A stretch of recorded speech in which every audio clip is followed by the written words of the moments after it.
Hello and welcome to this video about the BCG Event Manager and the use of the meeting dialog boxes inside the grid.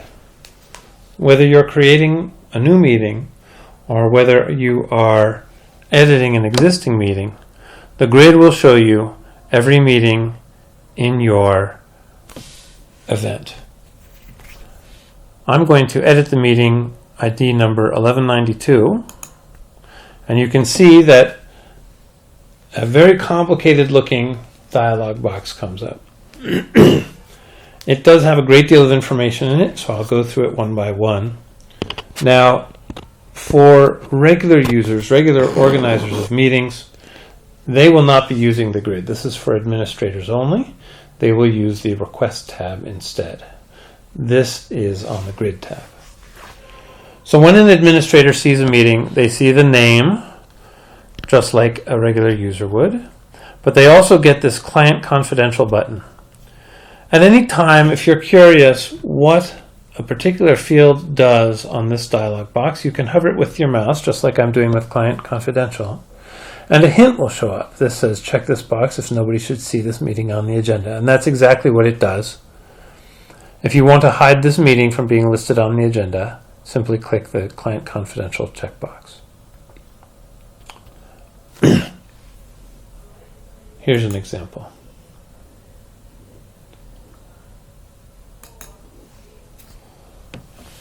You can also set the start time and end time if you wish, and you can pick a time outside normal event times. This is all described in creating a meeting on the request screen. The organizer always defaults to you when you're creating a new one. Otherwise, it will reflect who created it. Fred Jones created this meeting. You can assign the partner, and you can assign the charge code and so forth. If you're assigning the charge code, errors could come up next to it. When you're using this dialog box, you have more latitude for overriding, that is, forcing the event manager to accept certain problems than a regular user does. For example, a regular user might be asked to not save, that is, they might be forced to not save the meeting until they had certain fields valid. Whereas as an administrator, you can leave any field that you want invalid under the assumption that you know what you're doing and you'll come back and fix it later. Also on this screen, as with the Request tab, you can assign and manage what room the meeting is showing up in. However, there's a unique administrator capability here called Make Room Visible to Organizers. Under normal circumstances, the person who organized the meeting, if they're not an administrator, does not see what room is being chosen for their meeting. When the time comes and you wish to make the room visible, you can come into meetings one at a time and you can click Make Room Visible to Organizers, like that. However, I advise not doing that. It's easier, generally speaking, to go to the Issues tab and use click and shift click to make many rooms visible all at once. So you can certainly do it one at a time here if you wish. But if you really want to see all the rooms become visible to organizers, I would suggest doing it in the Issues screen. This screen also gives you more detail about the room setup, which the Request tab for regular users does not give you. You can see that there are many different choices for room setups, and these should look familiar if you've watched the video on setting up the event and allocating what the maximum capacity of each room is. In this case, U-shaped tables and chairs are being used for this room's setup.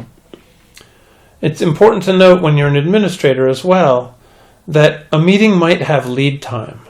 Here's what I mean by that. If a meeting has lead time, it will be shown on the grid as this light dotted area, very light blue dotted area. And you can make as much lead time as you wish. But typically, most hotels will only require 15 minutes of additional lead time to reconfigure the room. Now you can see that the Maple room, where meeting 1192 is present, starts out with a U-shaped configuration. So this 15 minutes of lead time, if this room setup is also going to be the same configuration, is not necessary.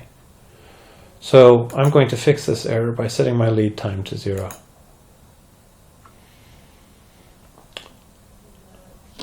You can also, as with the request tab, control how many participants. You can make comments that are visible to you and the meeting organizer.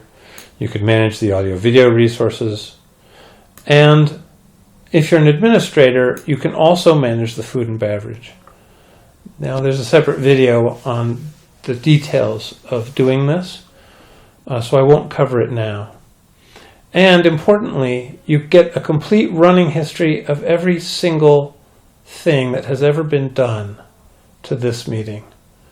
So you can see here that on the 20th of June, Ken Demrest changed the partner to be James Fries. And here, on the 19th of June, you can see that there was a change in the organizer's name. Somehow a W had slipped in to the name of the organizer. If you see a was, that means this is the old value. And here on the 20th of June at 12:49, you can see that the partner name was changed to user.name. That must be why we changed it again almost immediately here to James Fries. So it's in reverse chronological order. The most recent changes are at the top. There are a couple of other interesting nuances to creating and managing meetings using this dialog box. One is that you can put meetings in groups. And when you do that, changing one meeting in a group will invite you automatically to cause the same change to occur in other meetings in that group. But that's an advanced topic, and there will be a separate video covering it. Another advanced topic is when there are more than one room assigned to a meeting. For example, if walls are being slid and folded back to connect a number of smaller rooms into a large one, you might see that many rooms are listed here. There are subtleties to that as well, and so again there's a separate video covering that topic. That's about it for how to manage meetings with this dialog box. There are more details in the request tabs video if you're curious about those. Thank you very much for watching this video.